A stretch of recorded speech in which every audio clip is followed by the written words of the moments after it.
और मेरी प्यारी बहनों, मैं छोटी स्मिता कोड़वा, प्लेटफॉर्म 9 सेक्टर बी कोड़वा। आज के इस कार्यक्रम में अच्छे माता पिता के ऊपर अपने अनुभव से 2 लाइन बोलना चाहती हूँ। कोई गलती हो माफ करें।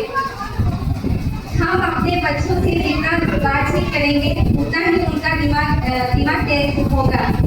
चाहे उन्हें कहानियाँ सुनाएं, गाना सुनाएं या दिन भर का बातें करें, इससे बच्चों का ब्रेन विकास होता है।